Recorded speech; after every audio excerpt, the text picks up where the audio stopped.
నమస్తే భయ్యా, న్యూస్ మంత్ర ఛానల్కి స్వాగతం. తెలుగు సినిమా చరిత్రలో ఎన్నో సినిమాలు వస్తుంటాయి పోతుంటాయి, కానీ కొన్ని సినిమాలు మాత్రం బాక్సాఫీస్ దగ్గర సృష్టించే సునామీకి చరిత్ర పుటలు కూడా దద్దరిల్లిపోతాయి. అలా టాలీవుడ్ మార్కెట్ని శాసించిన ఒక ఎపిక్ ఇండస్ట్రీ హిట్, ఒక మాస్ హిస్టీరియా మన సూపర్ స్టార్ కృష్ణగారి కెరియర్లోనే కాదు, మొత్తం టాలీవుడ్ రికార్డులనే తిరగరాసిన ఆల్ టైమ్ బ్లాక్ బస్టర్ గురించి ఈరోజు మనం మాట్లాడుకోబోతున్నాం. అదే 1974లో వచ్చిన visual wonder, commercial masterpiece Alluri Sitaramaraju. ఈ సినిమా పేరు చెప్తే చాలు ఇప్పటికీ సీనియర్ ఫ్యాన్స్ నరాల్లో రక్తం మురకలేస్తుంది. అప్పట్లో ఈ సినిమా సృష్టించిన రికార్డులు చూసి ట్రేడ్ పండితులు, డిస్ట్రిబ్యూటర్లు కూడా షాక్ అయ్యారు.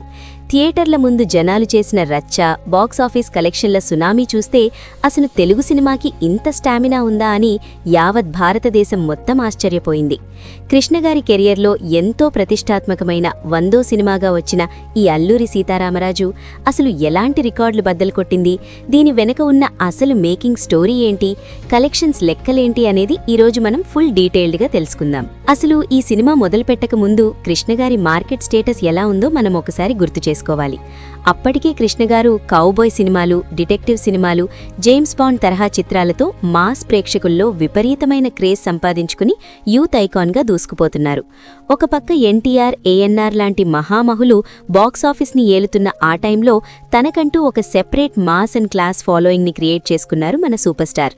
అయితే అల్లూరి సీతారామరాజు జీవిత చరిత్రతో ఒక భారీ సినిమా తీయాలన్నది అప్పట్లో సాక్షాత్తు విశ్వవిఖ్యాత నట సార్వభౌమ ఎన్టీఆర్ గారి డ్రీమ్ ప్రాజెక్ట్. ఆయన దానికి సంబంధించిన స్క్రిప్ట్ వర్క్ కూడా రెడీ చేసుకుంటున్నారు. కానీ కృష్ణగారు ఒక అడుగు ముందుకేసి తన సొంత బ్యానర్ పద్మాలయ స్టూడియోస్పై తన 100వ సినిమాగా ఈ ప్రెస్టీజియస్ ప్రాజెక్ట్ని అత్యంత భారీ బడ్జెట్తో అనౌన్స్ చేసి అప్పటి సినిమా ఇండస్ట్రీకి పెద్ద షాక్ ఇచ్చారు. ఇది నిజంగా కృష్ణగారి కెరియర్కి ఒక డూ ఆర్ డై సిచ్యువేషన్ లాంటిది. ఎందుకంటే అప్పటికీ ఎన్టీఆర్ లాంటి లెజెండ్ డ్రీమ్ రోల్ని కృష్ణగారు టేక్ ఆఫ్ చేయడం ఇండస్ట్రీలో ఒక పెద్ద సెన్సేషన్గా మారింది. ఏమాత్రం తేడా వచ్చినా, ఆడియన్స్కి కనెక్ట్ కాకపోయినా కెరియర్ గ్రాఫ్ ఘోరంగా పడిపోయే రిస్క్ ఉంది. అయినా సరే వెనక్కి తగ్గకుండా తన యావదాస్తిని పణంగా పెట్టి ఎక్కడా కాంప్రమైజ్ కాకుండా ఈ సినిమాని నిర్మించారు కృష్ణ. డైరెక్టర్గా వి రామచంద్రరావు గారికి కూడా ఇదొక లైఫ్ టైం అచీవ్మెంట్ ప్రాజెక్ట్గా నిలిచింది. ఈ అద్భుతమైన సినిమా మేకింగ్ టైంలో జరిగిన కొన్ని ఇంట్రెస్టింగ్ విషయాలు, ఎదుర్కొన్న కష్టాలు తెలిస్తే మీరు నిజంగా ఆశ్చర్యపోతారు. షూటింగ్ సగం పైగా జరుగుతున్న సమయంలోనే ఇండస్ట్రీని ఉలిక్కిపాటుకు గురిచేసిన ఒక విషాదం చోటు చేసుకుంది. ఈ సినిమా కోసం ప్రాణం పెట్టి పనిచేస్తున్న డైరెక్టర్ రామచంద్రరావు గారు అనుకోకుండా అనారోగ్యంతో మరణించారు. అప్పుడు ఈ డ్రీమ్ ప్రాజెక్ట్ మధ్యలోనే ఆగిపోతుందేమో, కోట్లాది రూపాయల బడ్జెట్ నీళ్లపాలవుతుందేమో అని అందరూ తీవ్రంగా భయపడ్డారు. కానీ కృష్ణగారు గుండె నిబ్బరంతో ధైర్యం చేసి మిగతా సినిమాని స్వయంగా తన పర్యవేక్షణలో మరియు సీనియర్ దర్శకుడు కేఎస్ఆర్ దాస్ గారి సపోర్ట్తో అత్యద్భుతంగా పూర్తి చేశారు. ఇంకొక మైండ్ బ్లోయింగ్ ఫ్యాక్ట్ ఏంటంటే, మొత్తం దక్షిణ భారత సినిమా చరిత్రలోనే మొట్టమొదటి సినిమాస్కోప్ చిత్రంగా ఈ అల్లూరి సీతారామరాజు ఒక క్రియేటివ్ రికార్డ్ సృష్టించింది. ఆ రోజుల్లోనే అంతటి అడ్వాన్స్డ్ సినిమాస్కోప్ టెక్నాలజీ తీసుకురావడం అంటే మామూలు డేరింగ్ కాదు. ఇక మ్యూజిక్ డైరెక్టర్ పి ఆదినారాయణరావు గారిచ్చిన బ్యాక్గ్రౌండ్ స్కోర్, గూస్ బంప్స్ తెప్పించే పాటలు ఈ సినిమాని ఏకంగా స్కై లెవెన్కి తీసుకెళ్లాయి. ముఖ్యంగా మహాకవి శ్రీశ్రీ గారు రాసిన తెలుగు వీరలేవర అనే పాటకి ఏకంగా నేషనల్ అవార్డు రావడం తెలుగు వాళ్లందరికీ ఒక గర్వకారణం.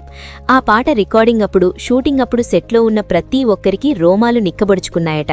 కాస్టింగ్ పరంగా కూడా విజయ నిర్మల, జగ్గయ్య లాంటి ఉద్దండులు తమ పాత్రల్లో అలా పరకాయ ప్రవేశం చేసి జీవించేశారు. క్లైమాక్స్లో అల్లూరిని చెట్టుకు కట్టేసి కాల్చే సీన్ అయితే ఆడియన్స్ని కంటతడి పెట్టించింది.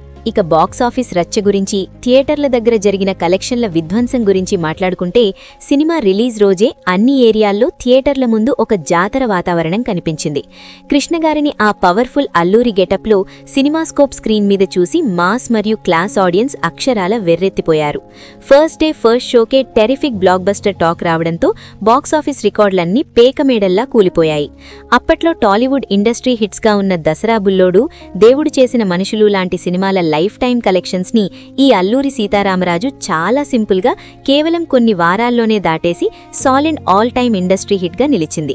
రన్ పరంగా చూసుకుంటే ఈ సినిమా ఏకంగా 100కి పైగా కేంద్రాల్లో శతదినోత్సవం జరుపుకుని చాలా మెయిన్ సెంటర్స్లో 175 రోజుల సిల్వర్ జూబ్లీ ఫంక్షన్ చేసుకుంది. నైజాం ఏరియాలోని మహబూబ్ నగర్ లాంటి చిన్న సెంటర్స్లో కూడా డైరెక్ట్ 50 డేస్ ఆడిందంటే అప్పట్లో ఈ సినిమా సృష్టించిన సునామీ రేంజ్ ఏంటో మనం ఈజీగా అర్థం చేసుకోవచ్చు. కలెక్షన్స్ విషయానికొస్తే అప్పట్లోని ఈ సినిమా 1 crore షేర్ మార్క్ని చాలా ఈజీగా క్రాస్ చేసి మొత్తం సౌత్ ఇండియాలోనే ఒక పెను సంచలనం సృష్టించింది. ఆ రోజుల్లో మల్టీప్లెక్స్లు లేవు. టికెట్ రేట్లు పావలా, ₹1.50, మహా అయితే ₹1 ఉండేవి.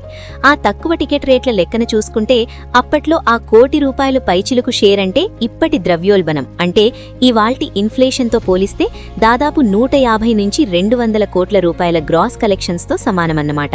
ఇదొక never before never after box office rampage అని చెప్పాలి. ఈ అల్లూరి సీతారామరాజు సినిమా అప్పటి టాలీవుడ్ ట్రెండ్స్ని శాశ్వతంగా మార్చేసింది అనడంలో ఎలాంటి అతిశయక్తి లేదు. పౌరాణికాలు, సోషల్ ఫ్యామిలీ డ్రామాలు మాత్రమే కాదు, మన స్వతంత్ర సమరయోధుల వీరగాథలని కూడా కమర్షియల్ ఎలిమెంట్స్తో మాస్ ఆడియన్స్కి నచ్చేలా తీసి బ్లాక్ బస్టర్లు కొట్టడంలో మన సూపర్ స్టార్ కృష్ణగారు ఆచరణలో ప్రూవ్ చేశారు. ఈ ఒక్క సినిమాతో కృష్ణగారికి కేవలం కమర్షియల్ హీరో అనే ఇమేజ్తో పాటు ఒక అద్భుతమైన ఎపిక్ యాక్టర్ అనే స్టాంప్ కూడా పర్మనెంట్గా పడిపోయింది. ఆ తర్వాత ఎంతో మంది డేరింగ్ డైరెక్టర్లు భారీ బడ్జెట్తో ప్రయోగాత్మక సినిమాలు తీయడానికి ఈ సినిమానే ఒక రోల్ మోడల్గా, ఒక పెద్ద ఇన్స్పిరేషన్గా తీసుకున్నారు. టెక్నికల్ వాల్యూస్ పరంగా కూడా టాలీవుడ్ స్టాండర్డ్స్ని ఒక 10 మెట్లు పైకి పెంచిన సినిమా ఇది. ఇప్పటికీ టీవీలో ఈ సినిమా వస్తే కళ్ళు అప్పగించి ఆ డైలాగ్స్ని ఎంజాయ్ చేస్తూ చూసే ఫ్యాన్స్ లక్షల్లో ఉన్నారు. తెలుగు జాతి, తెలుగు సినిమా ఇండస్ట్రీ గర్వించదగ్గ ఆణిముత్యంగా ఈ సినిమా ఎప్పటికీ చరిత్రలో నిలిచిపోతుంది అనడంలో నాకైతే ఎలాంటి సందేహం లేదు. మరి ఇది భయ్యా మన మాస్కి కేర్ ఆఫ్ అడ్రస్ అయిన కృష్ణగారి అల్లూరి సీతారామరాజు సినిమా వెనక ఉన్న అసలు బాక్స్ ఆఫీస్ హిస్టరీ, ఎవరికీ తెలియని మేకింగ్ ముచ్చట్లు మరియు కలెక్షన్ల రికార్డుల డీటెయిల్స్. ఈ ఎపిక్ సినిమా గురించి నేను చెప్తుంటే వింటున్న మీలో ఎంతమందికి గూస్ బంప్స్ వచ్చాయో ఖచ్చితంగా కింద కామెంట్ సెక్షన్లో కామెంట్ చేసి చెప్పండి. అలాగే మీలో ఎంతమంది ఈ సినిమాని థియేటర్లో ఆ మాస్ జనాలతో పాటు చూశారు, లేక ఏ టీవీలోనో చూశారా? ఈ సినిమాలో మీకు అత్యంత ఇష్టమైన ఆ పవర్ఫుల్ డైలాగ్ లేదా రోమాలు నిక్కబొడుచుకునే కమర్షియల్ సీన్ ఏంటి అనేది కూడా కామెంట్స్లో మాతో షేర్ చేసుకోండి. ఈ వీడియో గనక మీకు నిజంగా నచ్చినట్లయితే వీడియోకి వెంటనే ఒక పెద్ద లైక్ వేసుకోండి. మీ ఫ్రెండ్స్, ఫ్యామిలీ మెంబర్స్ అందరికీ వాట్సాప్లో షేర్ చేసి మన తెలుగు సినిమా మరియు సూపర్ స్టార్ కృష్ణగారి స్టామినాని అందరికీ తెలియజేయండి. ఇలాంటి మరిన్ని ఇంట్రెస్టింగ్ సినిమా ముచ్చట్లు, పాత బ్లాక్ బస్టర్ సినిమాల బాక్స్ ఆఫీస్ అనాలిసిస్ల కోసం మన న్యూస్ మంత్రా ఛానల్ని సబ్స్క్రైబ్ చేసుకోవడం మాత్రం అస్సలు మర్చిపోకండి. మీరు ఇంకే పాత క్లాసిక్ సినిమా రికార్డుల గురించి తెలుసుకోవాలనుకుంటున్నారు కూడా కామెంట్స్లో అడగండి, నేను తప్పకుండా వీడియో చేస్తాను. మళ్ళీ ఇంకో మైండ్ బ్లోయింగ్ బ్లాక్ బస్టర్ సినిమా స్టోరీతో మీ ముందుకొస్తాను. అప్పటి వరకు చూస్తూనే ఉండండి మన న్యూస్ మంత్ర. మీ సపోర్ట్ ఎప్పటికీ ఇలాగే ఉండాలని మనస్ఫూర్తిగా కోరుకుంటున్నాను.